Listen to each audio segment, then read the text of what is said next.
Namaskar.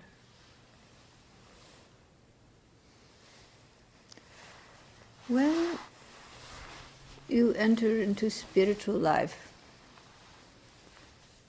and you go deep into your quietude of mind, what happens are the sanskaras, the reactions to past experience that lay latent in the mind, experiences from this life and experiences from prior lives.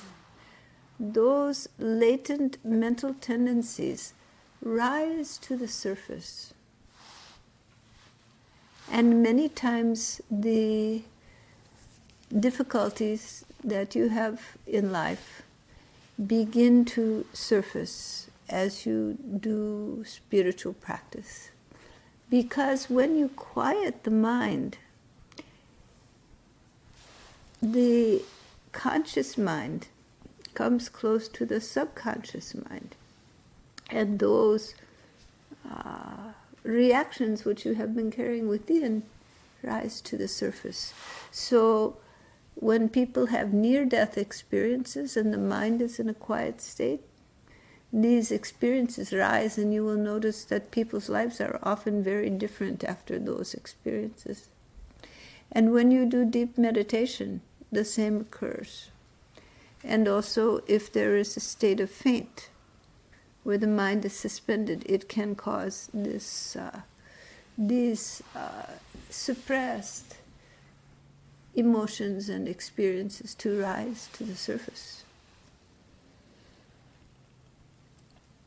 And so this is really very beneficial, though it may sometimes bring struggle in the mind.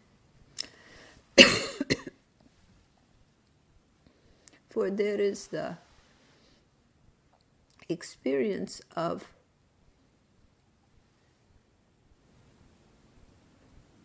coming to know different parts of yourself and of struggling with those parts of yourself. So those difficulties and struggles that you have in your mind, those sorrows, losses, angers, fears that you carry within, as they come to the surface and you look at them and you work with them, you have opportunity to see these mental patterns for what they are. Mental patterns. They are not a reality, but they are only a pattern of conditioned mind. And as you witness and experience the feelings and thoughts that accompany these patterns, as you become more of the witness, you are able to perceive that you are different from the pattern. The pattern only plays out in the mind, in the emotions, in the body, but you are something else. You are the aware, conscious beingness witnessing those patterns. And through meditation, you learn to identify yourself with this deeper witnessing consciousness. And as rather than with the patterns themselves, with the fears, with the sorrows, with the pain, or the pride, the greed, the anger, it can take many forms, these patterns. But as the pattern plays out in the mind and creates the sympathetic thoughts and emotions, and you begin to experience it, you have the opportunity, when it is latent in the mind, when it is suppressed, you have no opportunity to work with it. It is not, it's as if it does not exist. But then when it rises to the surface, you have the opportunity to work with it.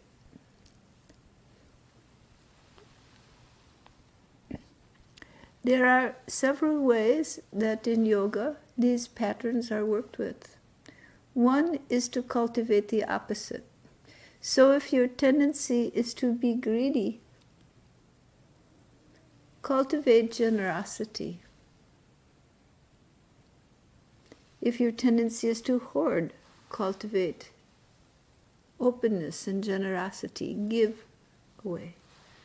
If your tendency is to be downhearted, cultivate positive thoughts. If your tendency is to have fear, cultivate love.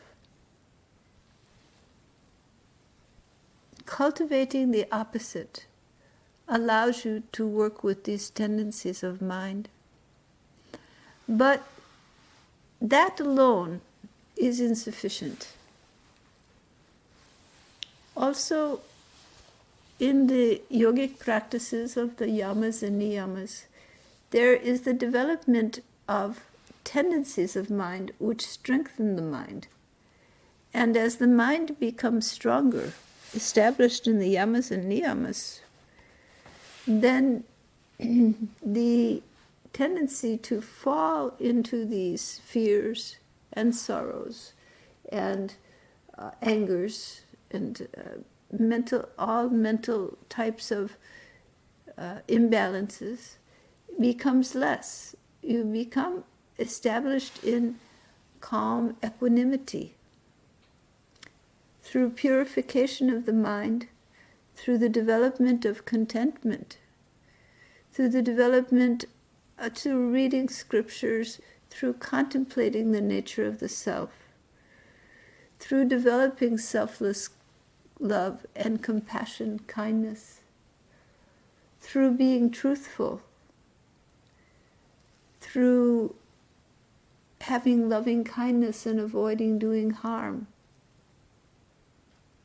through learning not to hoard what you don't need.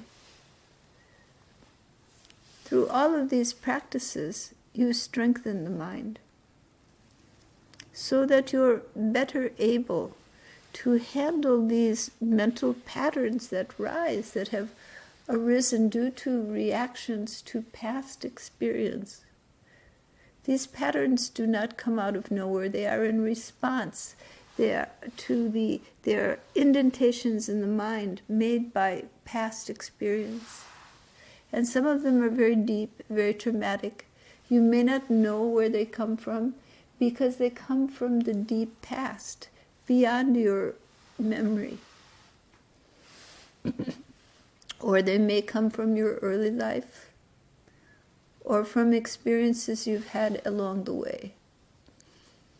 Those experiences often come and mirror past experiences, so that the experiences of past lives begin to replay themselves in your current life. So these patterns, these deep patterns of mind, play out again and again. But as mind grows in magnitude, as you develop love for the Supreme and you feel that divine presence around you, within you, you begin to have a sense of something great, something noble. And like any association, those who you associate with influence you. The same is true when you have the inner association with the divine being. When you feel divine presence, it brings a kind of inner equanimity. It brings a strength. You begin to develop the qualities and characteristics of that one. And so it creates competing patterns with these old habitual samskaras, these habitual patterns. And so they begins to loosen the bond of these patterns, begins to loosen your belief in them, begins to loosen your attachment to them.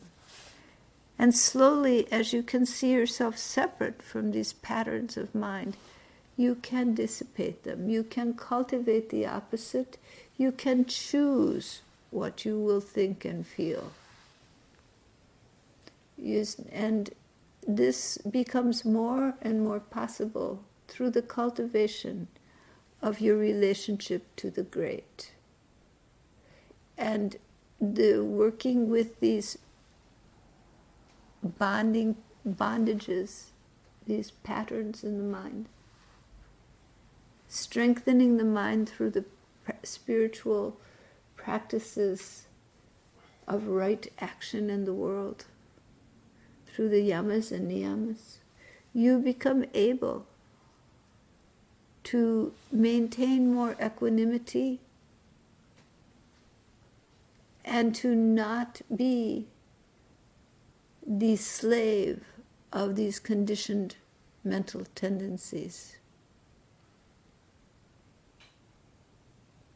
So slowly, slowly, you work with them. But as you do your sadhana, there are times when old patterns may rise to the surface and overwhelm you.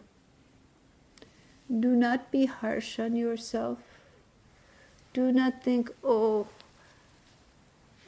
after all my spiritual work, I've achieved nothing. Look at this, same things are going on. No, no, no. It is actually a sign that you are making progress.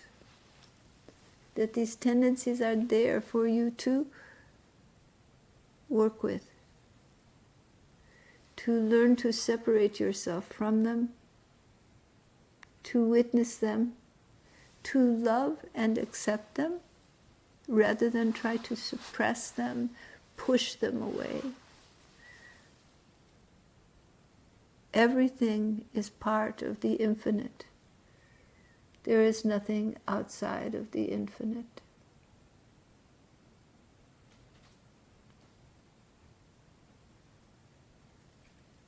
And ultimately, when you see Brahma, both in the pain and in the joy, when you see the one true self, the infinite beloved, in both experiences, then you begin to achieve true equanimity. The experiences of the highs and lows may not change, but your relationship to them changes. So, should your meditation produce these rising to the surface of old habits, consider it a blessing.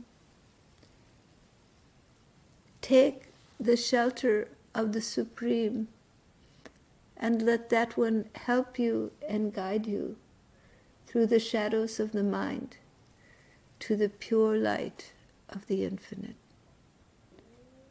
All right? Are there any questions?